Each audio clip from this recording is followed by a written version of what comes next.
애국가 제창하니까 또 생각나는 건데 애국가를 사실까지 모르는 젊은이들도 요즘 많다고요. 애국가를 아는 것이 애국심과 무슨 관련이 있냐라는 뭐 주장도 있었긴 했는데 애국가는 좀 다 아시면 좋죠. 정권 교체 후 첫 5.18 여야 정치권이 일제히 광주로 내려가고 있습니다. 이미 도착을 했습니다. 대선 후보였죠. 유승민 전 후보의 이와 관련된 발언 한번 들어보시죠. 이번에 선거 끝나고 또 정부가 바뀌었지 않습니까?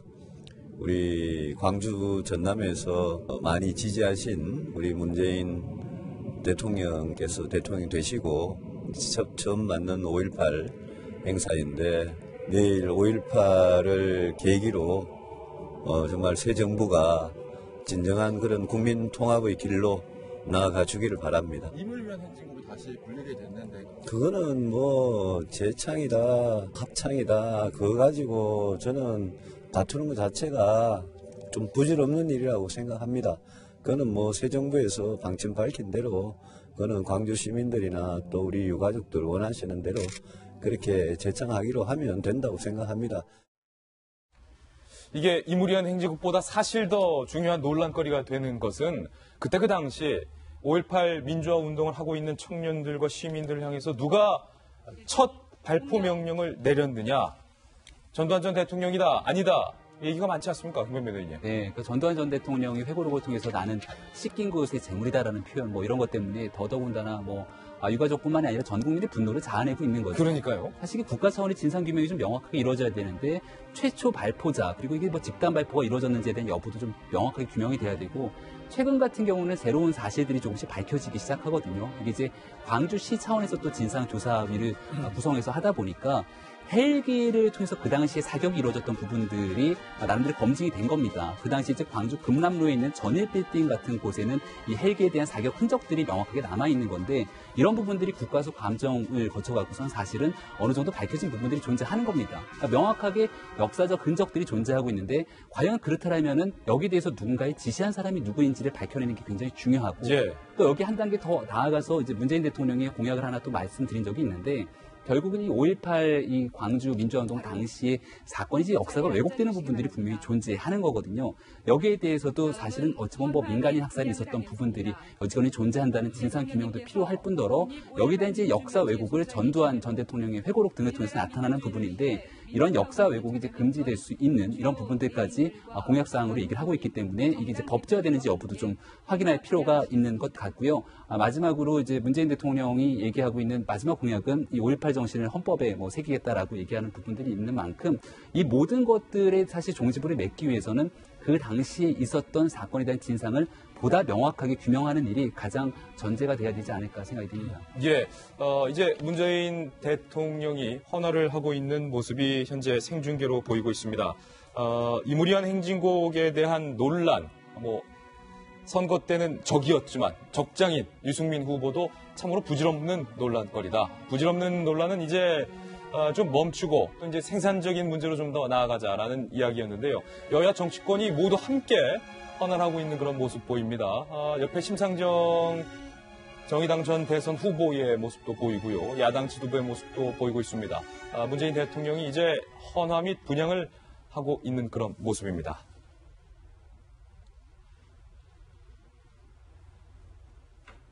네, 엄숙한 분위기에서 5.18 민주화 운동 가운데 쓰러져간 순국 소녀들에 대해서 헌화를 하고 있는 그런 모습 함께 보고 계신데요.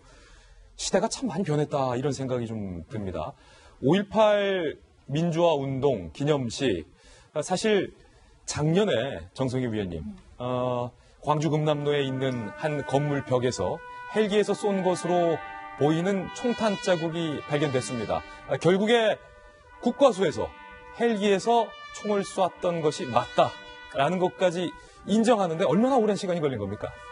전일빌딩, 저도 이제 가본 적이 있습니다. 광주 갔을 때. 전일빌딩에 이제 건물을 공사를 하다가 소총 사격 흔적이 나왔다고 하는데 이제 두 가지 논란이 있습니다.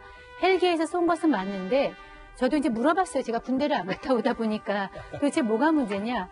헬기에 달려있는 총에서 기관총으로 쏘는 거하고 헬기에 탑승했던 군인들이 자기가 가지고 있는 소총으로 쏘는 것이 어떤 것인지 모른다는 거예요. 그것의 성격에 따라서 이제 또 성격이 기총 사격을 했다 그러면 이거 그야말로 헬기 자체를 어떤 동원해가지고 했던 거는 정말 학살로 볼 수 있고 볼 수 있는데 만약에 탑승했던 군인이 자기가 같은 소총으로 했던 거라면 또 다른 문제가 돼서 꼭 진상규명이 필요하다는 그 얘기가 지금 나오고 있고 새로운 그게 등장하는 쟁점입니다. 아직은 저희 논설실에서 회의를 해봤는데요. 의견이 반으로 갈리더라고요. 그래서 저희는 여기 있으니까 모르죠. 그야말로 이거는 조사가 필요한 사안이니까 그거에 따라서 또 광주 민주화 운동에 대한 성격 규정도 또 달리돼야 될 것 같고요.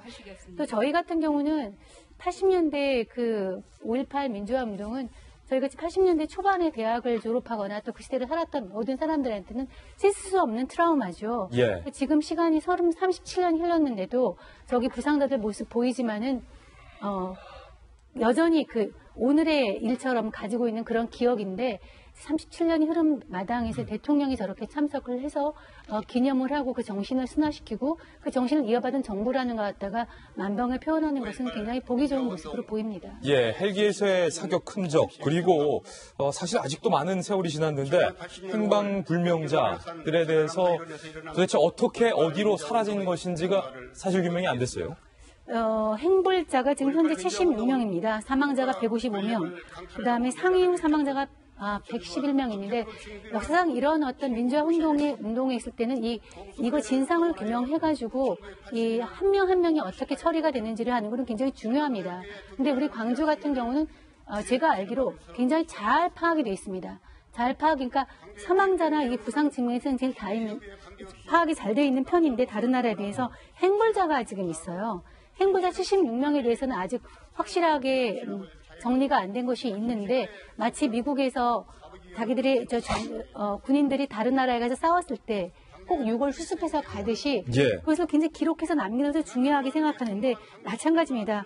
행불자 76명에 대해서는 당시에 군인들이 여기저기를 이동하면서 활동을 했기 때문에 그러니까 이동하는 과정에서 행불자 같은 경우 싣고 가서 다른 나라에 매장했다는 그런 설도 있고요. 그러니까 아직도 드러나지 않은 어떤 이런 진상에 대해서도 이 정부에 대해서 의지를 갖고 아마 할 그런 생각으로 알고 있습니다. 예, 그렇군요.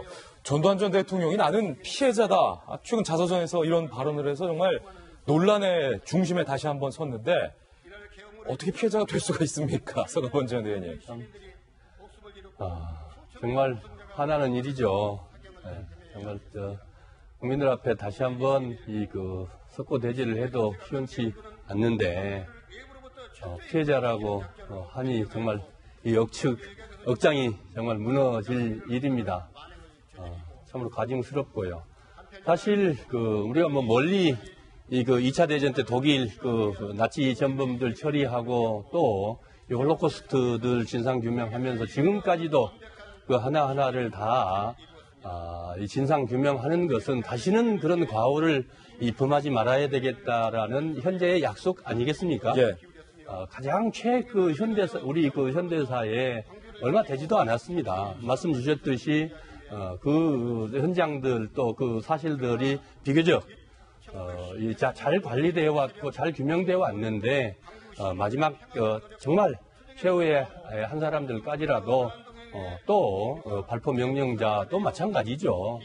다시 규명위원회를 꾸려서 진상을 하나하나 다 밝히고 그렇게 해서 우리도 맞습니다. 새로운 역사를 만들어 나가야 된다고 생각을 합니다. 5.18 민주화운동 기념식이 한창 진행 중입니다. 경과보고 중인데요. 저희가 준비한 요모조모 세 번째 뉴스 소개해드리겠습니다.